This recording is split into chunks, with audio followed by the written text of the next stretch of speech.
Bienvenidos a Católicos para Católicos. Les hablan sus anfitriones Jesse Romero y este es su servidor Luis Román. Y en el día de hoy continuamos hablando un poco del pontificado del Papa Francisco. Sabemos que pues es algo que cualquier pontífice que fallece, cualquier pontífice que se va de este mundo impacta el mundo entero y impacta el mundo católico para bien, para mal, para todo, ¿verdad? Y pues tenemos que meditar en eso y han pasado ciertas cosas, han pasado ciertos sucesos en los recientes días y de eso Jesse nos va a estar hablando en el día de hoy. Jesse, ¿cómo estás?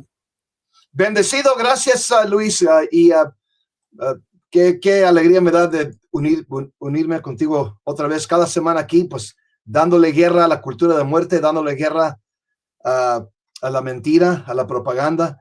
Y lo que quiero también decir es, personalmente ya terminé mi rosario de 9 días, yendo a misa diaria y rezando por el eterno descanso del alma del Papa Francisco. Y también algo sumamente interesante para mí es que todo el mundo está vigilando el conclave.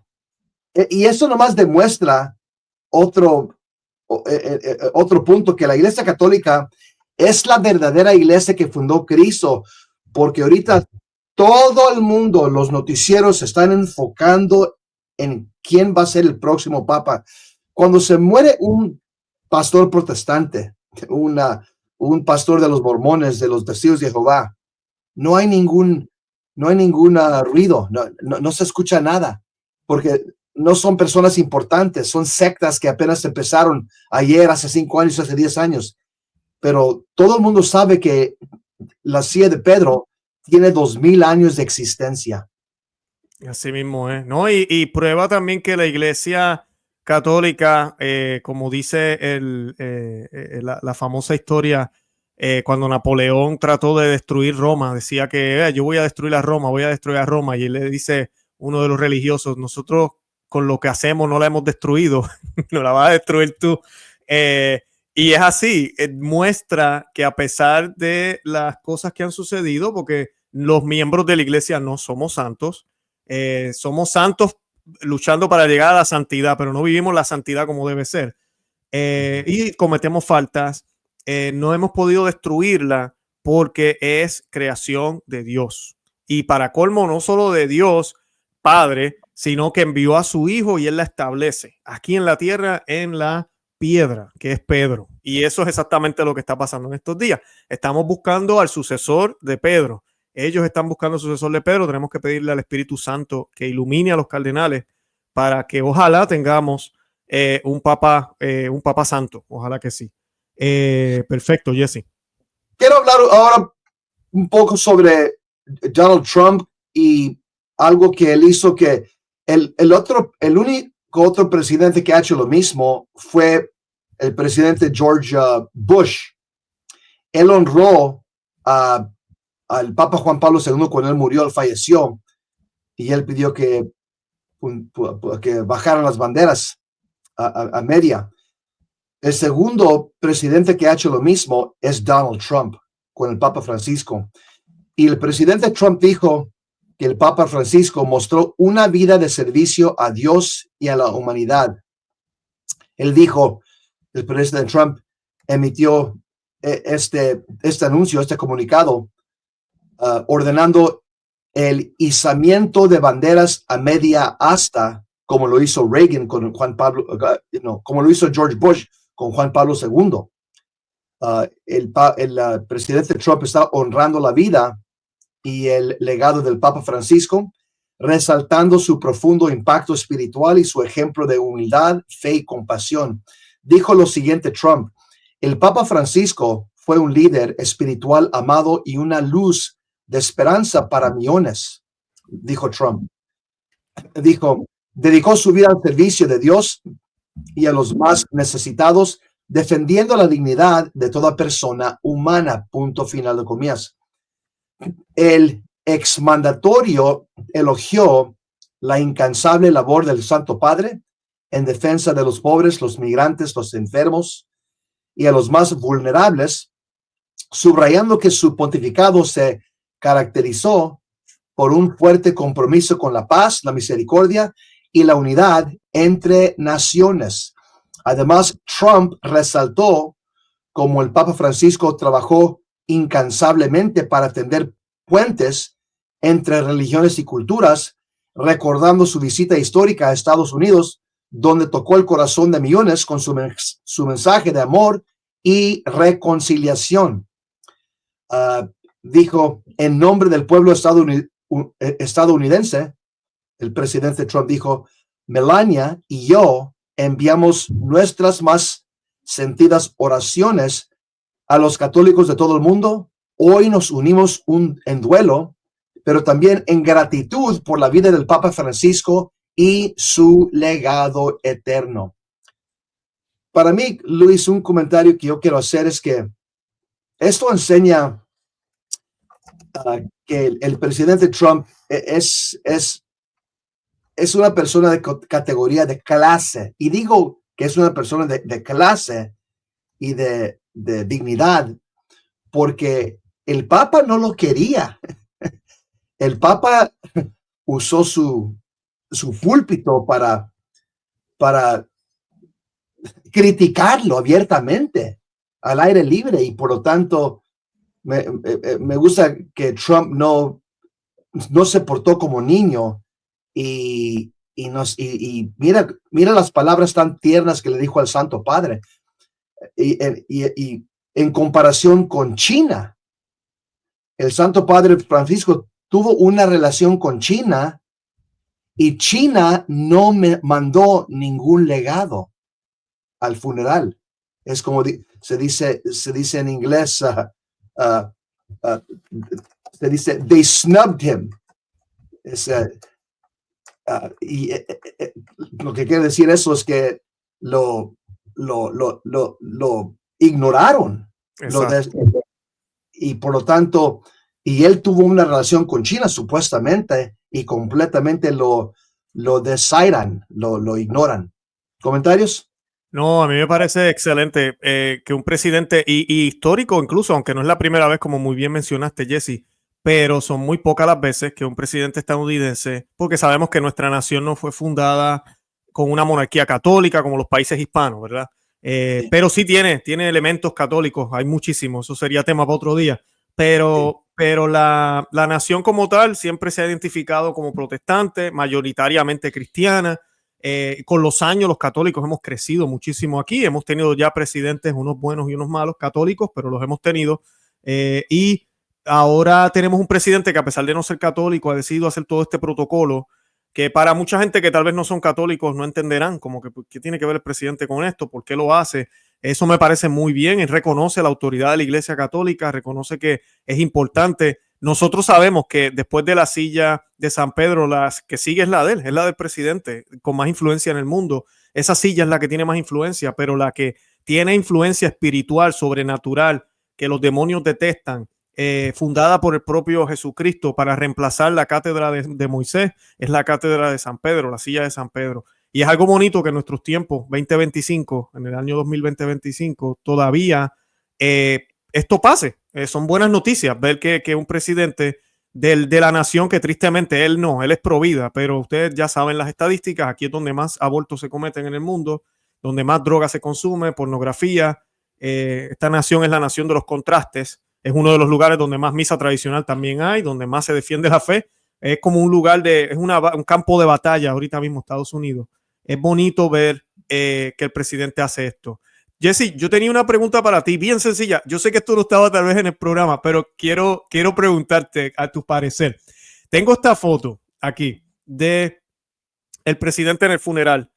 Él no era el único vestido de azul, pero tú sabes cómo es. Buscan por dónde atacar al presidente Trump. Yo sé que no es tan importante, pero quisiera saber tu parecer, porque sí sé que entre las reglas que el Vaticano tenía, una de las cosas que el Papa Francisco no cambió fue que la vestimenta de los funerales siguiera siendo negra, y que las mujeres tenían que usar mantilla. La mayoría lo hicieron. En la foto se ve a la esposa de Trump, que ella es católica de por sí, no sé si muy practicante, pero lo es.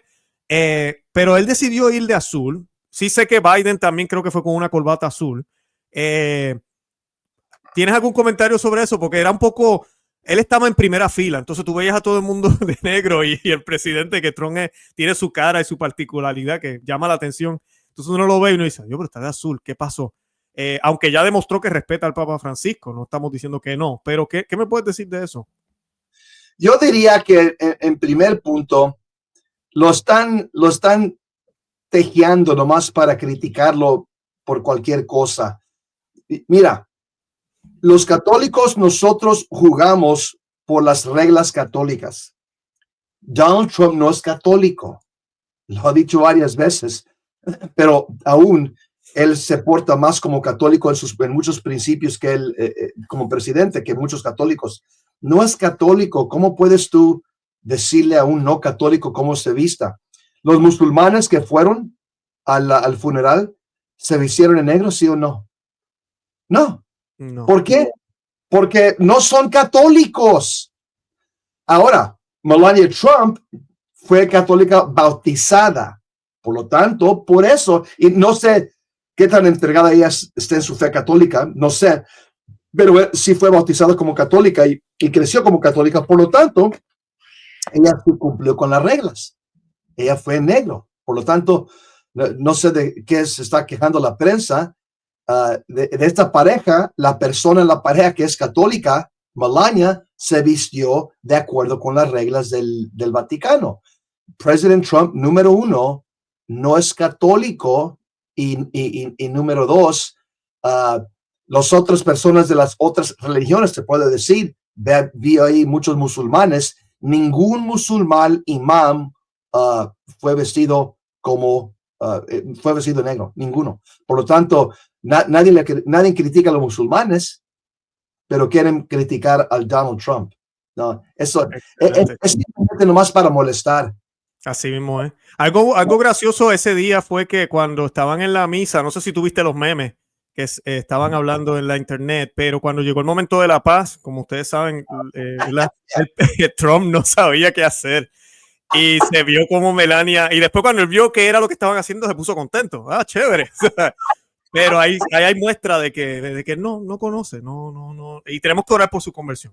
Era como un niño, estaba mirando por todas partes durante la misa. Es como, no sabía la liturgia y por lo tanto se miraba como un niño nomás en una fiesta o algo, mirando por todas partes. Y es como si él quería saber.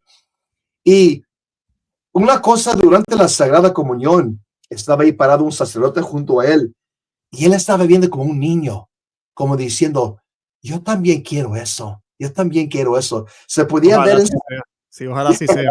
Amén, qué bien. Yes, se podía ver en sus ojos. Aquí el artículo termina diciendo, el mensaje concluye con un llamado a continuar el ejemplo del Papa, vivir con fe, servir con humildad y buscar siempre el bien común. Son las las palabras del Donald Trump. Algunos usuarios de X compartieron que inclusive se había puesto la bandera de la bandera de este país a media hasta en instituciones ajenas a este mandato, que no solo no son edificios del gobierno federal, sino escuelas públicas e instituciones privadas. Y ahí está una foto, hay una escuela pública donde la bandera está a media, y esto fue por orden del presidente Donald Trump. Y esto fue para honrar el pontificado del Papa Francisco. Excelente. Yo vi esa semana también, esos días, Chick-fil-A, por lo menos aquí en Florida. Chick-fil-A es una cadena de comida rápida, tiene fama de que fueron cristianos los que la fundaron. Ellos no abren los domingos. Es uno de los pocos negocios aquí en Estados Unidos que no abre domingo porque es el día del Señor.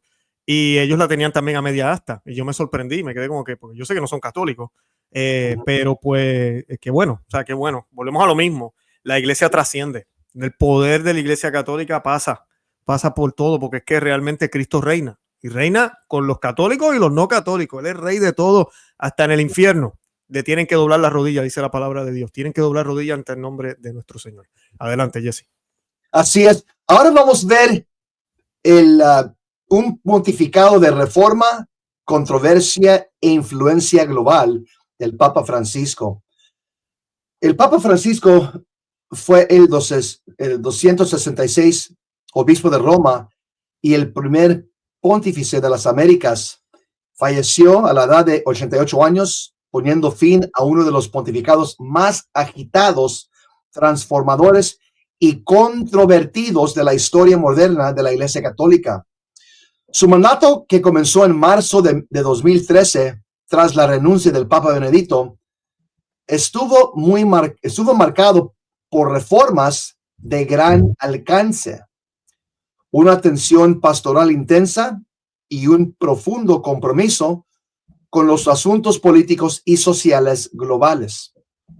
Si bien fue aclamado como un defensor de los pobres, el medio ambiente y el diálogo interreligioso, el Papa Francisco también fue criticado por su ambigüedad teológica, una centralización de la autoridad eclesial a pesar de su promoción de la sinodalidad y un estilo de gobierno a veces impredecible.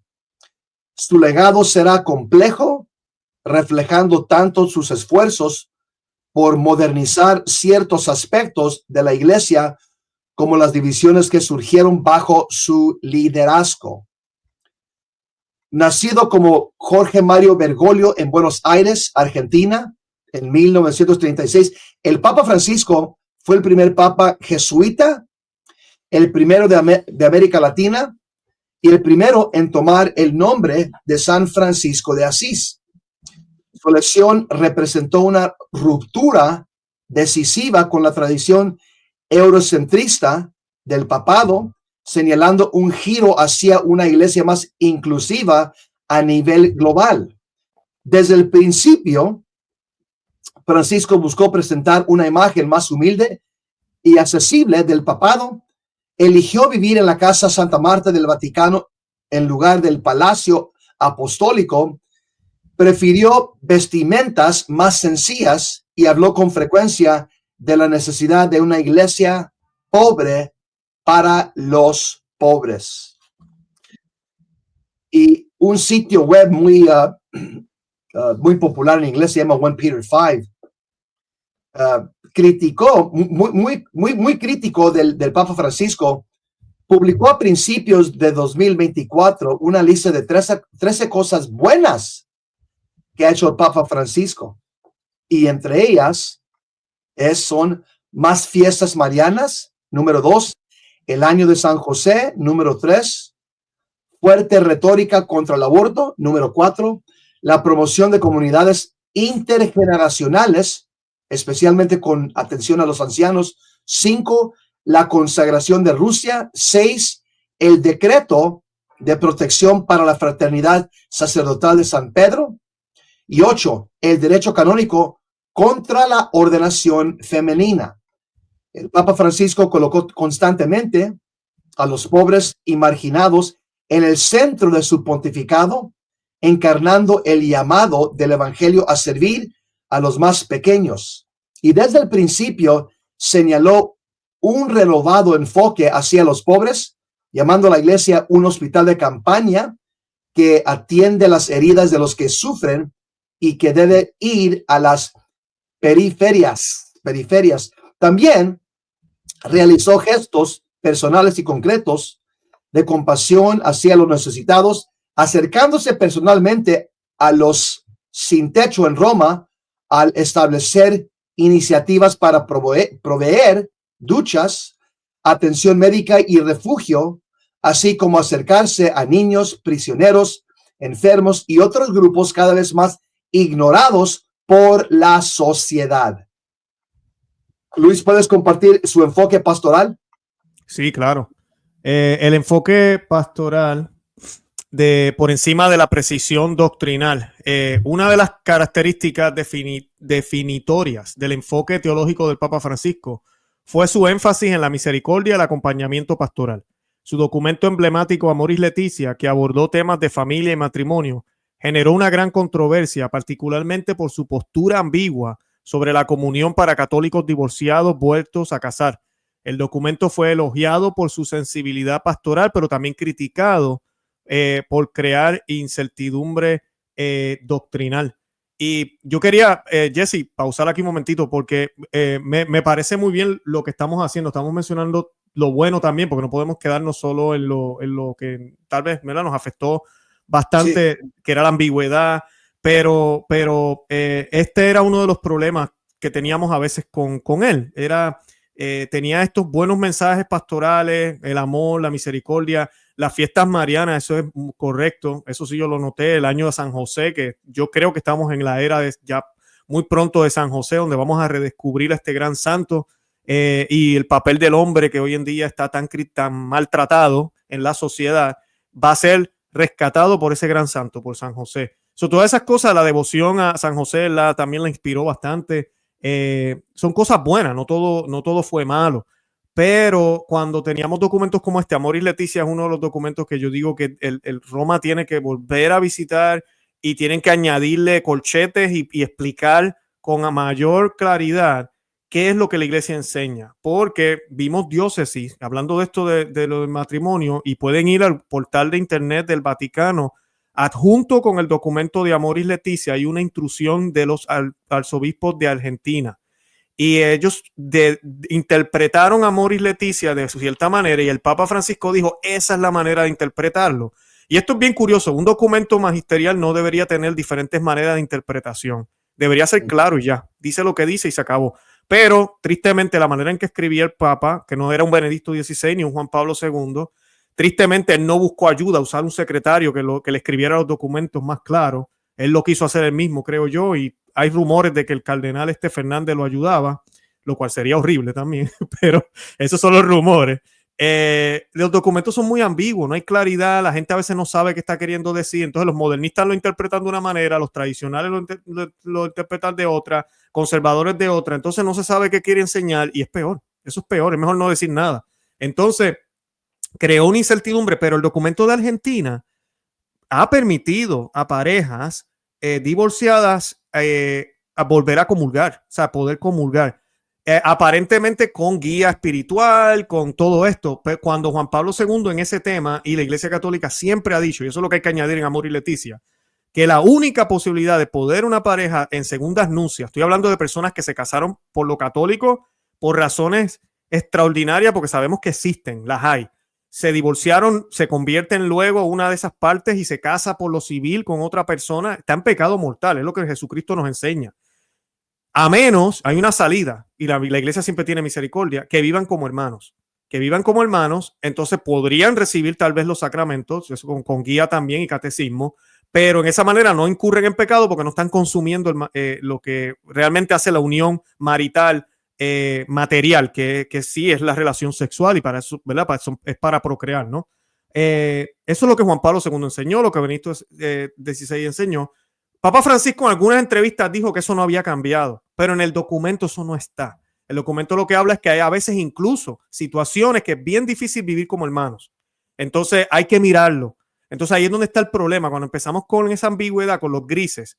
¿Sabes? La Biblia o es malo o es bueno, o es negro o es blanco, o hay luz o estás en la oscuridad. No habla de luz tenue, no habla de grises. Cuando estamos hablando de luz tenue, grises, mezclamos, creamos nuevos colores, eso no es de Dios, son medias verdades. Y una media verdad es una mentira.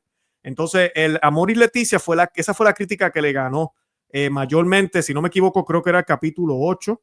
Los demás capítulos no estaban mal, eran bastante buenos. Yo lo discutí en mi podcast con otros invitados también.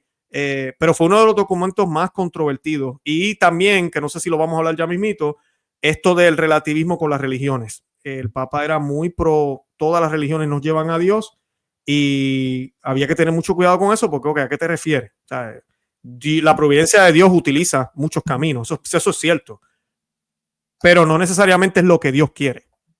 Adelante, Jesse. No, lo has dicho muy bien, Luis.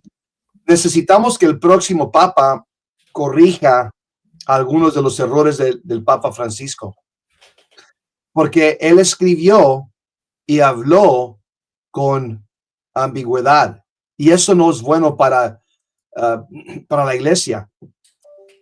Dice aquí, Del mismo modo, sus repetidos llamados que la iglesia vaya a las periferias y su enfoque en la sinodalidad, una forma de gobernanza eclesial más consultiva y descentralizada, fueron vistos por sus partidarios como pasos necesarios hacia la reforma. Pero por sus críticos como un debilitamiento de las estructuras tradicionales de autoridad. Sus restricciones a la misa tradicional en latín mediante Traditiones Custodes, que salió en el año 2021, fueron defendidas como un intento de unificar la iglesia bajo una expresión litúrgica única, pero también recibieron resistencia no solo de comunidades tradicionalistas, sino de muchos otros que lo vieron como un castigo innecesario, a quienes el Papa percibía como opositores a su pontificado. Eso para mí fue otro de los equívocos muy grandes del Papa Francisco, ese documento, porque eso afectó a mucha gente, porque hay muchos católicos que están regresando o están apegados a la misa tradicional en latín. Y eso fue como una cachetada a muchos católicos por todo el mundo. Dice aquí, aunque Francisco no cambió la doctrina oficial de la iglesia sobre la sexualidad, su enfoque pastoral, incluyendo su conocida frase, ¿quién soy yo para juzgar?, marcó un cambio de tono. Luis, cuando yo escuché esas palabras en esa entrevista, yo dije, Señor, ayúdanos, estamos entrando en una etapa muy peligrosa. Cuando él dijo eso, ahí eso para mí fue el punto que marcó, donde yo dije, hay que orar mucho por este hombre porque él tiene otro punto de vista y como él se ha llamado un reformador.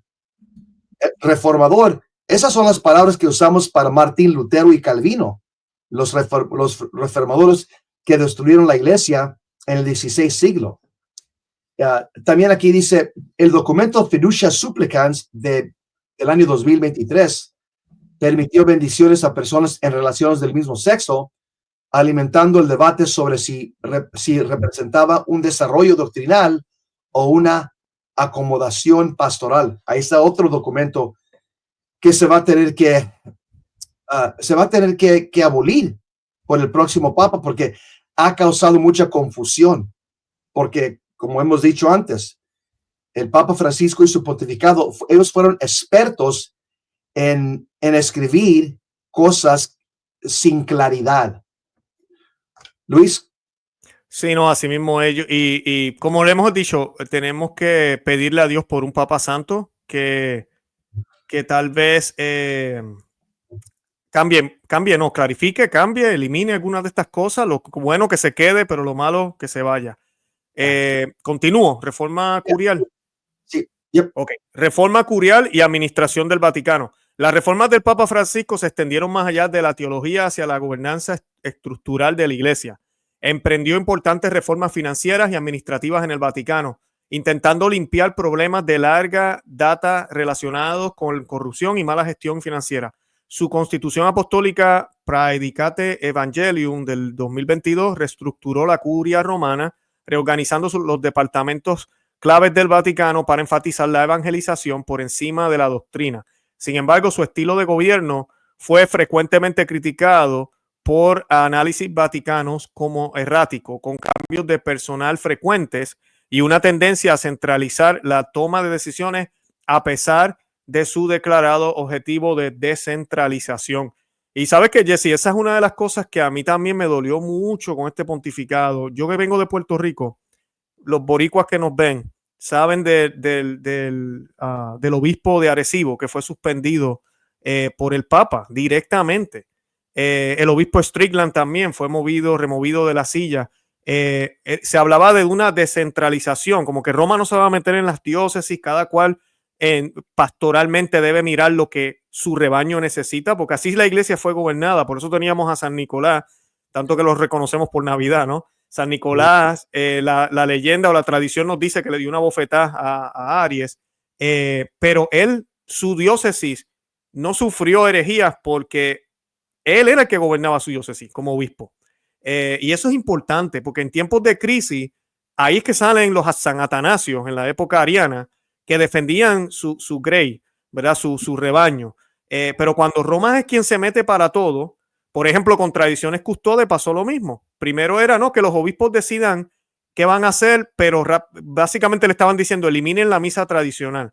¿Qué pasa? Los obispos no eliminaron la misa tradicional porque ellos entendían en sus diócesis, incluso obispos modernistas, entendían que no hacía ningún daño. Y si esa gente quiere usar velo y quieren estar ahí en una liturgia más solemne, pues déjalos quietos, no pasa nada. Y aparte de que los tradicionales aportan mucho dinero a las diócesis, eso no hay duda. Entonces, ¿qué pasa? ¿Qué hizo Roma? Sacó otro documento y dijeron, no, ustedes no deciden, decidimos nosotros. De ahora en adelante envíen la solicitud a Roma y Roma va a decidir si se puede quedar o no ciertos lugares. Entonces, ¿dónde está la descentralización que tanto se habló en el documento? Para unas cosas supuestamente sí, pero para otras no. Eso se llama hablando de los dos lados de tu boca. Yeah. No, así, Luis, que como no hay otra manera de decirlo.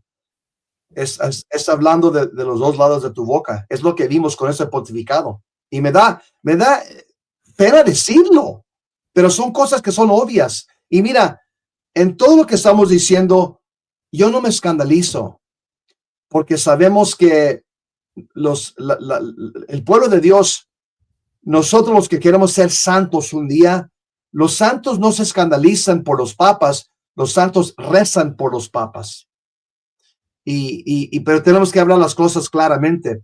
Dice aquí, su manejo del Papa Francisco de la disciplina interna de la iglesia también fue objeto de escrutinio.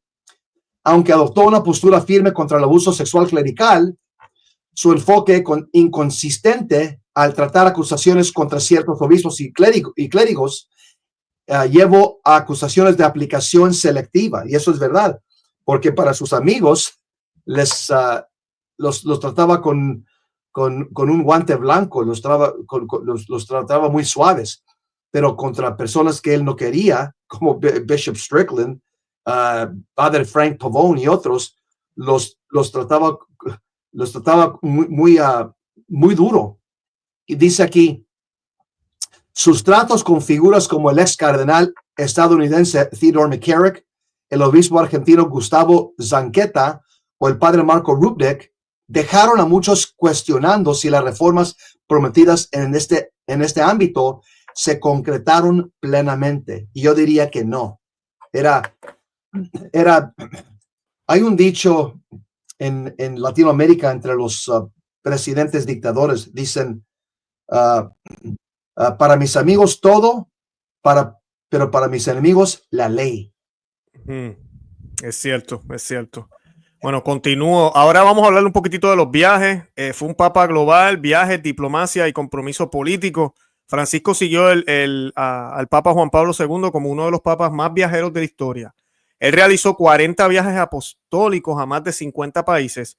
Sus visitas a regiones en guerras y empobrecidas, incluyendo a Irak, Sudán del Sur, Myanmar, subrayaron su compromiso con la paz y la reconciliación. Fue el primer papa en visitar la península arábica, donde firmó en el 2019 el documento sobre la fraternidad humana con el gran imán Ahmed Tayeb, promoviendo el diálogo interreligioso. Sin embargo, algunos interpretaron la firma del documento como una dilución de la doctrina católica de que no hay salvación fuera de la iglesia. Y ese documento sí fue bien controversial. El obispo Schneider incluso, a mí me dio pena con el obispo Schneider. El obispo Schneider fue a visitar al papa y él lo dijo públicamente. El obispo Schneider dijo, yo estoy diciendo esto públicamente porque el papa me dijo que lo dijera.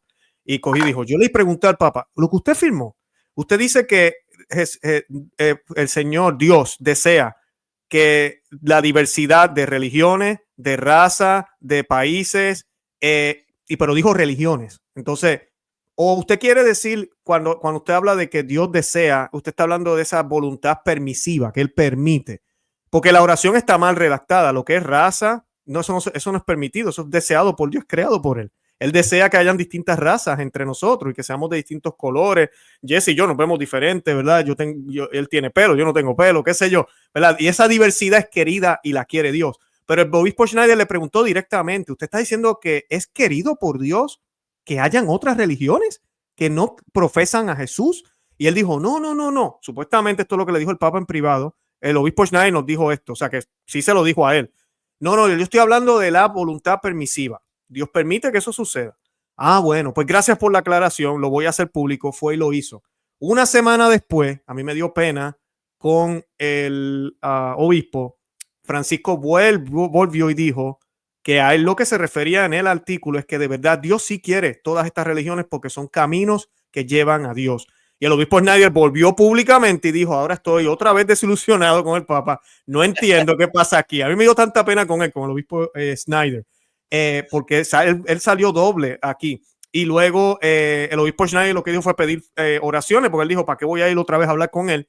Si me dijo una cosa a mí en persona, pero va públicamente en otros lugares. Y dice otra, el documento que firmaron también está en el portal de la internet, que eso a mí me parece del Vaticano, a mí me parece como si fuera magisterio.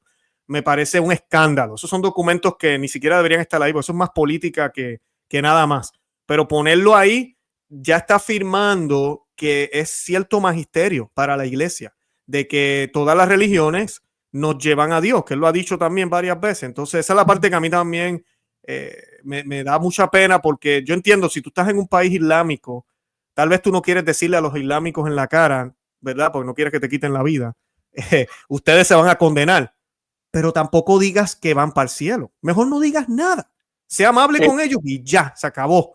Pero mejor no digas nada, que era lo que mayormente yo veía de los papas anteriores, aunque eso con las décadas se ha ido licuando un poco, lamentablemente. Los papas de antaño, preconciliares, ni siquiera visitas hacían a estos países. No lo hacían. Y la realidad yo creo que no lo deberían hacer. Muchos dirán, ay, en esa manera convertimos más gente. Muéstrenme los números, no se convierten. Al contrario, dañamos a los católicos, que es lo que el demonio quiere.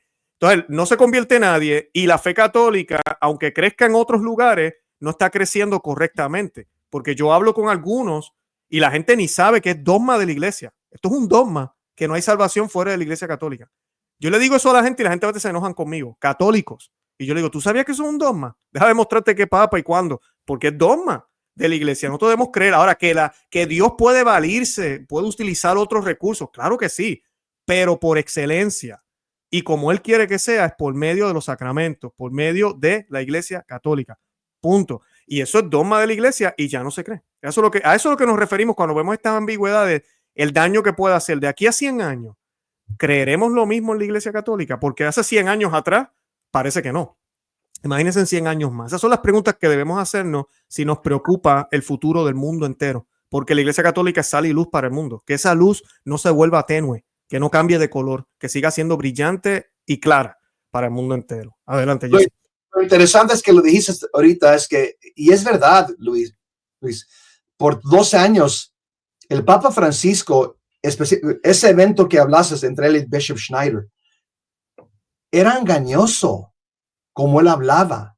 Y después de que cuando se iban los obispos, que él tenía una controversia, decía algo diferente. Él hablaba con duplicidad. Y esto está muy claro, como tú lo dijiste ahorita en este momento, en este instante. Quiero terminar aquí donde dice un legado disputado. Dice, el Papa Francisco deja una iglesia dividida, es cierto, consecuencia no solo de sus acciones, sino también del auge de las redes sociales y su capacidad para multiplicar e intensificar la controversia. Para sus partidarios, fue un papa que priorizó la misericordia sobre el juicio, buscó acercar la iglesia a los marginados y enfatizó la misión social del catolicismo en un mundo cada vez más secular.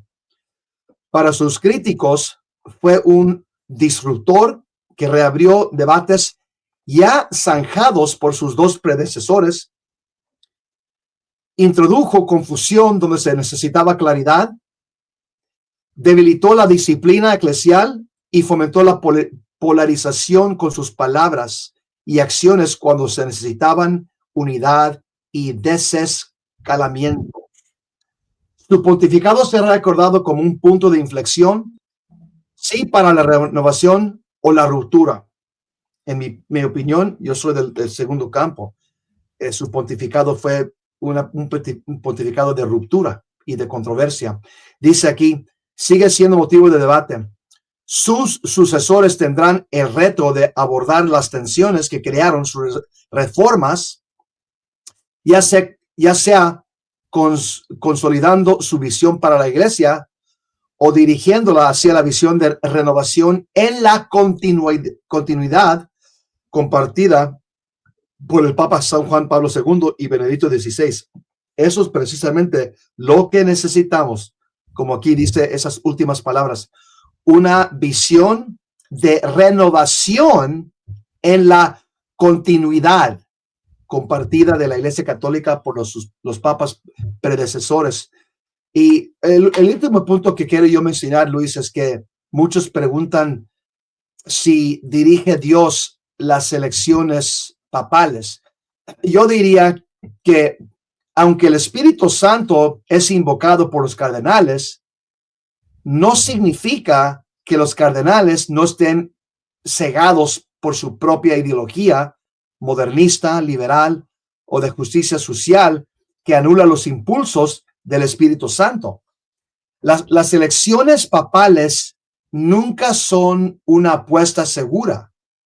Dios no obliga a los cardenales a votar de cierta manera. Simplemente tenemos que mirar la historia de la iglesia. Hemos tenido algunas bolsas realmente sucias que se han convertido en papa. Y Dios hace lo que hace a pesar de sus malas acciones de la gente, del pueblo de Dios. Esas, yo diría, es una ventaja de ser Dios. Dios conoce el futuro y Él, siendo omnipotente, Él puede obrar su divina providencia a pesar de los malos papas y cardenales.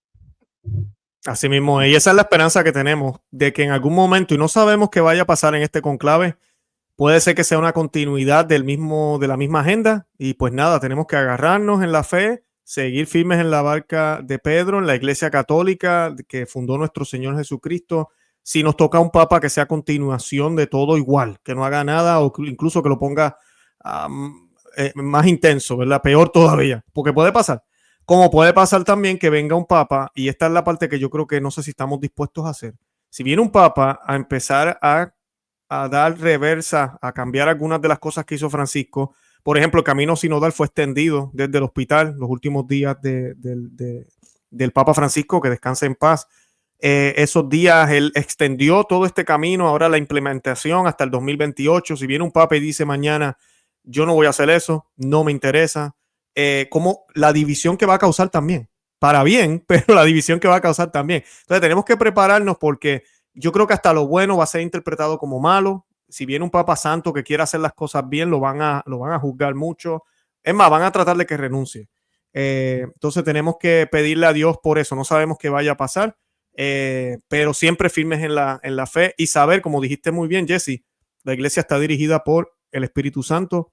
No tenemos que temer nada. Estos hombres, ojalá hagan todo el bien posible. Amén. Pero si no lo hacen, no pasa nada. Seguimos firmes en la fe porque tenemos los sacramentos, tenemos lo que la iglesia nos ofrece. No hay nada de qué temer. Jesse, unos últimos comentarios y nos despedimos. Los últimos comentarios, yo diría, lo más importante es, tú y yo como católicos, no podemos cambiar Washington, no podemos cambiar Roma, no podemos, tú y yo no podemos terminar con la guerra en Ucrania, en Rusia, pero lo que tú y yo sí podemos hacer es ser santos. Y lo más apegado que tú estás al Señor, lo más fuerza tiene tus oraciones. Y es lo que necesitamos nosotros hoy día en la Iglesia Católica. Necesitamos un ejército de oradores, hombres y mujeres en la iglesia militantes, soldados de Cristo. Necesitamos nosotros empapar el mundo con la oración, porque nosotros sabemos que la oración cambia cosas, cambia situaciones, y oraciones hasta pueden hacer milagros. Amén, excelente. Bueno, con eso entonces nos despedimos, caballeras y caballeros, damas y caballeros que nos están viendo. Les agradecemos su presencia y le pedimos que por favor le den me gusta al programa, que lo compartan, que se suscriban al canal Católicos para católicos y que no se pierdan ni uno solo de los episodios. Y nada, les pedimos sus oraciones, obviamente por el alma del Papa Francisco, pero ahora que estamos pasando para la votación del nuevo Papa, no hay mejor momento para pedir por un Papa Santo que cuando la silla está vacía, la silla está vacante. Oremos por un Papa Santo, a ver si el Señor así nos los concede. Y pidamos también por todos los países del mundo para que sean fieles a Cristo, todos los países que proclamen y declaren que Cristo es Rey. Y nada, con eso nos despedimos, Jesse, gracias, y que viva Cristo Rey. Que viva la Virgen de Guadalupe. Adiós, hermano. Adiós, hasta la semana.